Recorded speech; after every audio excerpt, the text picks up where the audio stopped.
Zero's on the clock. The Nuggets advance. Tonight, was there any thought at all that this could have been your last game with the Lakers? I'm not going to answer that. Appreciate it. So LeBron did not answer that after losing in 5 to the Nuggets, but he has until June 29th to decide whether he opts into his current contract or opts out and becomes a free agent. Next season will be LeBron's 22nd season in the league, tying Vince Carter for the most seasons ever played. And LeBron can actually make slightly more money over the next 3 seasons if he opts in and extends rather than opting out and re-signing. However, if he opts out and re-signs, he is eligible for a no-trade clause.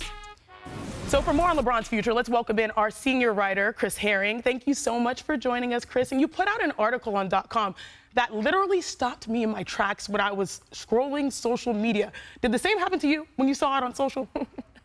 I didn't mean for it to, but it did. My sister called me. She was picking up my nephew from school, my 9-year-old nephew, and she thought that I had broken a story on LeBron switching teams. And it's not really my specialty. I was just kind of theorizing things that I think would be interesting for the league, and obviously it was interesting to the people reading and maybe misconstruing the fact that LeBron still plays for the Lakers for right now. Yes, this is all hypothetical. You listed 10 offseason moves that you would like to see, and included in that article is LeBron to the 76ers if he were to opt out of his current contract. So why don't we do this? Let's play a little hypothetical game.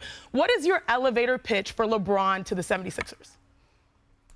Well, for starters, they've got the cap space to get him. They have a ton of cap space. They've kind of been preparing for this moment to try to build the team around Joel Embiid. They now have an all-star in Tyrese Maxey. Maxey's also played with a top-tier ball handler in James Harden, so he's used to having the ball, but giving the ball up to another playmaker.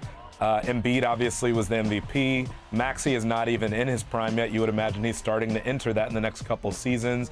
This is a team that watched Tobias Harris have a scoreless Game 6 to close out their playoffs at the position that LeBron would be inheriting if he were to join that team. You have to imagine that if Embiid is healthy, LeBron is healthy, Maxey's healthy, that they take the pressure off each other and the ball handling responsibilities off each other, and that they are a top-tier team. They already are close to that, and that this might put them over the top if he joins. I'm feeling like a little bit of goosebumps. I'm feeling a little bit of deja vu. Brian, LeBron to Philly, have we heard this pitch before? Well, since we're talking about sisters, happy birthday to my sister, Kristen. But when I think about LeBron's free agency, I get very excited thinking about Philadelphia because I think about the players they have, the cap space they have, their present, their future, being in a better place in the Eastern Conference. And I really think that LeBron would fit right there, which is what I thought in 2018 when this exact same situation happened and LeBron didn't give Philly a 1/10 of a second. And so therefore, with all due respect to Chris's pitch, I don't think he's giving it a 1/10 of a second this time either. While I would never rule anything out with LeBron, I think the primary reason he would opt out of this contract is to work on the structure of the deal. As you mentioned, Chiney, possibly putting in a no-trade clause, but also potentially working in other options to future years in a contract. And that's where I think we're ultimately headed. 24 seconds on the clock. What's your pitch for LeBron staying in LA? Well, he's got his whole family there. The Lakers are still positioned to draw players, and he has to think about life after basketball. As much as you want to debate about the quality of the championship that he won with the Lakers, I say raise the banner. It counts just like all the rest of them. I will tell you, it will not be a great legacy if he's known as a guy who went away from the Lakers. So enjoy life as being a Laker, get a bunch of money where you can get more than anywhere else staying there, and don't look back. Yeah, good job, Wendy. You hit the 24. That was clean. Drea just went like she doubled her time, but it's okay. Although it's fun to run through these hypotheticals, let's get back to reality. As Wendy just said, he's most likely going to stay with the Lakers, and we know that in the city, the standard is championships. So, Chris, is there a path for LeBron and the Lakers to really compete for a title next season? I think that's up for debate, but I will say this. If you're LeBron, you're in the conversation to be the greatest player of all time. You're going to have faith in the fact that you and Anthony Davis stayed largely healthy this season, something you haven't been able to say each year that they've been there.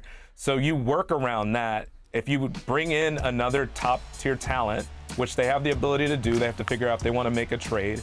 You work around that and you figure, look, we didn't really have the greatest shot at it this season. We weren't able to stay healthy with the rest of the roster with some key guys. So if those guys come back healthy, you make a run at this, potentially with a new coach.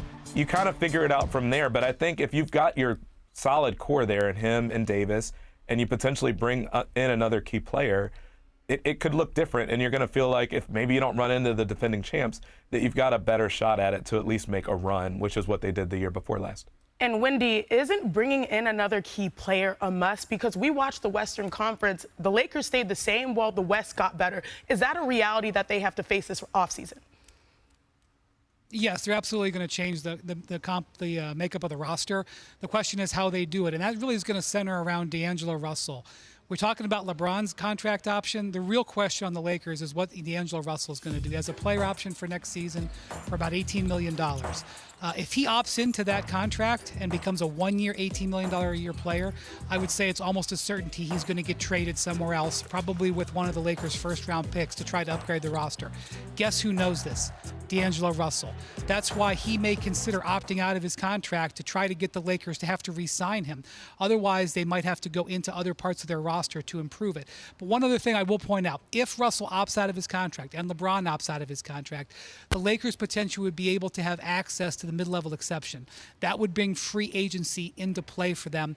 LeBron might have to take less than the max, but I guess it would depend on the free agent they were going after. So there's multiple different ways the Lakers can go, but it really all starts with Russell's decision, and that's going to be a big focus after they get their coach named. You know, going off of what one thing that Chris said and one thing that Wendy said, you know, Chris, when you talk about as long as they don't run into the defending champs, yes, but who took down the defending champs? The Timberwolves. We're watching the Mavs. We see what OKC has. Like, the West is ridiculous. Just pick your poison when it comes to the opponents in the Kings. What are the Warriors going to do? Like, the West is a brutal conference. Just absolutely. So that's a tough part if he chooses to stay with the Lakers. And then, Wendy, you talk about potentially D'Lo, right? And so say they replace the point guard.